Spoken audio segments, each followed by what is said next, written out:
இன்னைக்கு உலகத்தில் ஏற்படுகின்ற இந்த விலை ஏற்ற இறக்கம் தளம்பல் நிலை என்பது அதனுடைய தாக்கம் நமக்கும் ஏற்படும். ஆனால் இதை வச்சு என்ன சொல்கிறது? என்ன குழம்பிய குட்டையில் மீன் பிடிக்கின்றவர்கள் கொஞ்சம் பேர் இருக்கிறாங்க தான். நம்மளோட அரசியல்வாதிகளை சொல்கிறாங்க, இந்தா அரசாங்கம் சொன்னிச்சு 38 நாளைக்கு எண்ணெய் இருப்பதாக சொன்னார்கள், ஆனால் நேற்று விலையை அதிகரித்து விட்டார்கள். சரியா? மக்கள் மீது சுமைகள் அதிகரித்து விட்டன. ஆகவே இந்த அரசாங்கம் என்பது மக்களுக்கு துரோகம் செய்கின்ற அரசாங்கம், இவர்களை விரட்டி விட்டு அடுத்து எங்கள் கையில் ஆட்சி அதிகாரத்தை தாங்கன்னு கேட்கறதுக்கு வந்திருக்கிறார். சரியா? உங்களுக்கு எல்லாருக்கும் தெரியும். நம்ப இல்லைன்னு சொன்னான். ஏன்னா அனுர தலைமையின் கீழே தேசிய மக்கள் சக்தி அரசாங்கம் இல்லைன்னு சொன்னான். இன்றைக்கெல்லாம் ஏற்பட்ட இந்த தித்வா புயலா அல்லது இந்த நெருக்கடிகளின் போது என்ன நடந்திருக்குன்னு நமக்கு எல்லாருக்கும் தெரியும். சுனாமியின் போது சுனாமி காசை கொள்ளடிச்சவங்க இருக்காங்க தான். சுனாமி காசை கொள்ளடிச்சவனுக்கு இருக்கிறான், சுனாமி நிதியத்தை. சரியா? அப்படியாப்பட்ட ஆக்கள் இருந்தது. மக்களுக்கு வழங்கியன மக்களுக்கு, அதாவது வெள்ளத்தால் பாதிக்கப்பட்ட மக்களுக்கு நிவாரணம் வழங்குவதற்கு விவசாயிகளுக்கு வழங்கின நிதியை கொள்ளடிச்சவன் இருக்கானுங்களா இல்லையா? இன்னைக்கு சாதாரண அரசியல்வாதிகளாக வந்தவர்கள்லாம் பெரிய கோடீஸ்வர குபேரர்களாக எப்படி மாறினார்கள்? யார்கிட்ட காசு? அதனால தான் நம்ம சொல்கிறோம் என்ன கேட்டோம், நீங்கள் நாங்கள் இருந்தாலும் சரி இல்லாட்டியும் சரி. சரியா? இது நம்மளோட பிள்ளைகளுக்கு சொல்லணும். நாளைக்கு இந்த நாட்டில் ஒரு அரசியல் என்கிட்ட அரசியல்ங்கிறது அத்தியாவசியமான அரசியல் தான் எல்லாமே தீர்மானிக்குது. நமக்கு எங்களுக்கெல்லாம் அரசியல் வேணாம், அரசியல் எங்களுக்கு சோறு போடுதான் இப்படி கேட்கணும் தானே. சோறு சாப்பிட்ற அரசியல் விலையை நிர்மாணிக்கிறது யார்? அரசியல். இன்னைக்கு இருக்கிற அரசியல் ஆலை உண்மையாளர்கள் யாரு? இதுக்கு முன்னுக்கு எங்களுக்கு கூட்டுறவு சங்கங்கள் இருந்துச்சு தானே, சின்ன சின்ன ஆலைகள் இருந்துச்சு தானே, அதெல்லாத்தையும் இழுத்து மூடப்பட்டிருக்கிறது ஏன்? அந்த ஆலைகள்லாம் இறுக்கமாக இருந்தால் நடந்திருக்கும். பறந்துபட்ட நிலைமையில சென்றிருக்கலாம். ஆனால் இன்றைக்கு எல்லாமே, ஆனால் இன்னைக்கு அரசாங்கம் ஃபுல்லாக ட்ரை பண்ணுதுன்னா வருகின்ற நெல்லை 120% நிலசரி கொள்வனவு செய்து இந்த விலை என்ன தளம்பல் நிலையிலிருந்து ஓரளவு பாதுகாக்கும். அதுக்காக இன்னைக்கு என்ன இருக்கும், இந்த வருஷம் நெல் ஓகே, நெல் அரிசி இனிமேல் இறக்குமதி செய்ய வேண்டிய அவசியம் இல்லை. வெளிநாட்டிலேருந்து இறக்குமதி செய்ய வேண்டிய ஒரு சில பொன்னி அரிசி அல்லது இந்த போன்ற அரிசிகள் அந்த மாதிரி அரிசிகள் மாத்திரம் இறக்குமதி செய்ய வேண்டும். உள்நாட்டுக்கு இனிமேல் அரிசி இறக்குமதி தேவைப்படாது. அதனால அப்படியாப்பட்ட ஒரு நிலையை நோக்கி இன்றைக்கு நாடு நகர்ந்து கொண்டிருக்கு. அதனால வேண்டி நாங்கள் சொல்கிறோம் என்னன்னு கேட்டால், நம்மளோட அரசியல்வாதிகள் நம்மளோட மற்ற கட்சிக்காரர்கள் நாங்கள் குறை சொல்கிறதுக்கு இல்லை. ஏன்னா அவர்களுக்கு தெரியும் இன்னைக்கு மக்கள் மத்தியில் கேட்கின்ற பொழுது பார்க்கின்ற பொழுது மக்களுக்கு தெரியும் இன்னைக்கு இந்த எரிபொருள் விலையின் அதிகரிப்புக்கான காரணம் என்ன. நம்ம மாத்திரம் அதிகரிச்சிருக்கோம், உலகம் எல்லாத்து நாட்டிலும்.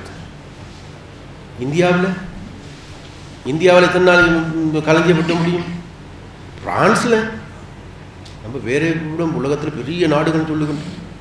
அமெரிக்கா வேறு எதுவும் உலக நாடை கொள்ளடிச்சு சேர்த்து கொண்டு இருக்காங்க தவிர என்ன தாங்கள் நாட்டில். அப்போ அதனால வேண்டிய அப்படியாப்பட்ட ஒரு நிலைமைகள் இருக்கு.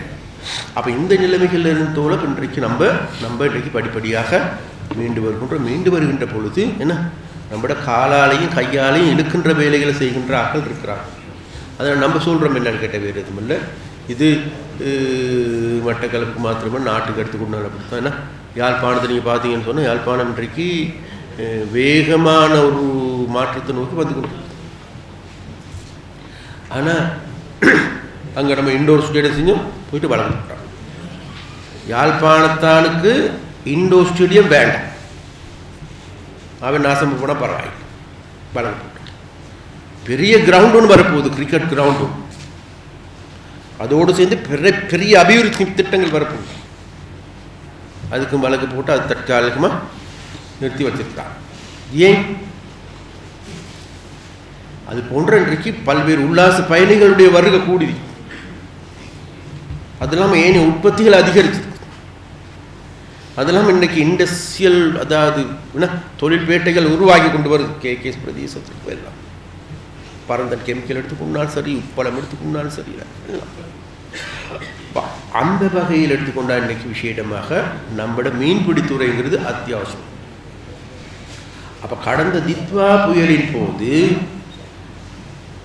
இந்த மீன்பிடி பாதிக்கப்பட்டவுடன் நம்ம என்ன சொன்னோம்? பயப்படாதீங்க, பாதிக்கப்பட்டார்கள். வீடு பாதிக்கப்பட்டுச்சவங்களுக்கு முதல்ல 15-25,000 கிளீன் பண்ணி கொள்ளுங்க. வீடு இல்லாமல் போணுச்சா, இல்லை வீட்டில் கூரை போணுச்சா, அதுக்கு 5 லட்சம் ரூபா தாரம் செய்யுங்க. வீடு இல்லாமல் போணுச்சா 50 லட்சம் தாரம் செய்து கொள்ளுங்க. வீட்டோடு சேர்ந்து காணியும் இல்லாமல் போனால் 1 கோடி ரூபா தாரம். வியாபார நிலையங்கள் பாதிக்கப்பட்டுச்சா, விவசாய நிலங்கள் பாதிக்கப்பட்டுச்சா, மீன்பிடித்துறை பாதிக்கப்பட்டுச்சா, நன்னீர் பாதிக்கப்பட்டுச்சா, ஓணமெண்டல் பாதிக்கப்பட்டுச்சா, எல்லாத்துக்கும் நாங்கள் நட்டு எடுத்தான் கொடுக்குறோம். இன்றைக்கு ரால் பண்ண அன்னைக்கு புத்தகத்தில் எல்லாமே பாதிக்கப்பட்டு பெற்று கொடுத்தோம். அதன் பொழுது தித்வா புயலால் பாதிக்கப்பட்டிருக்கின்ற எங்களுடைய மீனவர்களுக்கு வள்ளங்கள் பாதிக்கப்பட்டிருக்குமா இருந்தால், படகுகள் பாதிக்கப்பட்டிருக்குமா இருந்தால், அந்த படகுகளுக்கு பதிலாக புதிய படகுகளை பெற்றுக் கொடுப்பதற்கு ஆன நடக்கும். எங்களோட சீனோர் நிறுவனத்தின் மூலமாக பெற்றுத்தார். சீனோர் நிறுவனத்தின் மூலமாக திருத்தித்தார், படகுகளை திருத்தித்தார். சீனோர் நிறுவனத்தின் மூலமாக வள்ளங்களை தருகின்றோம், வலைகளை தருகின்றோம். அது இல்லாமல் மேலதிகமாக தெரிந்து அவங்களுக்கு ஆன நட்டேடுகளையும் தரும். அப்போ அந்த வகையில் எடுத்துக்கொண்டமாக இருந்தால் நமக்கு எல்லாருக்கும் தெரியும், நம்மட கடற்தொழில் அமைச்சுக்கு மாத்திரம் 10,000 மில்லியன் ரூபாய் 10,000 மில்லியன் ரூபாய் ஏற்பட்ட பெரிய நட்டம்.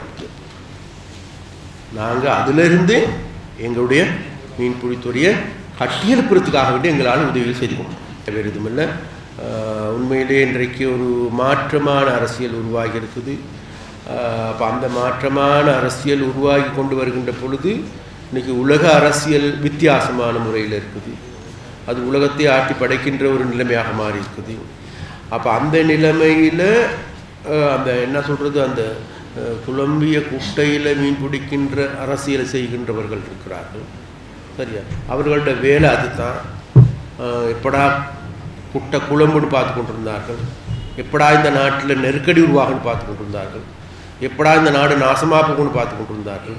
ஏன்னா அப்போ அந்த நிலைமை இன்றைக்கு இதையும் கூட அவர்கள் பயன்படுத்துறதுக்கு ட்ரை பண்ணுறாங்க. அது ஒன்று. கடைசியாக நான் சொல்கிறேன் என்னென்னு கேட்டால், நம்ம ஒரு முக்கியமான வேலை திட்டம் முன்னெடுத்துருக்கிறோம். சரியா? அதுதான் முழு நாடும் ஒன்றாகன்னு சொல்லி என்ன வேலை திட்டம். இந்த போதைப் பொருள், இந்த நச்சு போதைப் பொருளில் இருந்து எமது நாட்டை மீட்டெடுக்கிற வேலை திட்டம். நச்சு போதைப் பொருள் என்ன, முழு இலங்கையும் கருப்பு உலகம் ஒன்று என்ன, இலங்கையில் இருக்கின்ற வெள்ளை உலகம் போன்று கருப்பு உலகம் ஒன்று இருக்குது. அந்த கருப்பு உலகத்துக்கு பின்னுக்கால போலீஸ்காரனுங்களா, ஓஎஸ்சியா, டிஐசியா, கேர்னலா, மேஜரா, சிஐடியா, புலனாய்வு பிரிவா, என்ன நடிகர்களா, நடிகைகளா, இமிகிரேஷன் டிபார்ட்மெண்ட்டா, ஏர்போர்ட்டா, எல்லா இடங்களையும் இன்றைக்கு அவர்களுக்கான வலைப்பின் நடும். அதனால தான் அனுரத்தோடு சொன்னார், நாங்கள் கதவை திறந்து பார்த்தா என்ன பின்னாட கருப்பு உலகம் உண்டு. அப்போ இன்னைக்கு தேவை இருக்குதுன்னு கேட்டால், மற்ற அரசியல்வாதிகள் மாதிரி என்ன எது எக்கேடு போனாலும் பரவாயில்ல, அந்த கருப்பு அந்த கதை இழுத்து மூடி போட்டு நாடு எப்படி போனால் தான் என்ன, மக்கள் நாசமாக போனால் தான் எங்களுக்கு என்னான்னு சொல்லி நாங்களும் 5 வருஷமாக 10 வருஷம் ஆட்சி செஞ்சுட்டு போயிருக்கலாம். ஆனால் இன்றைக்கி நம்ம முடிவு எடுத்துருக்கிறோம் எதுவும் இல்லை, இந்த நச்சு போதை பொருளை என்னைக்கும் இதை அடியோடு ஒழிக்கின்றோமோ அது வரைக்கும் நம்முடைய போராட்டத்தோடு.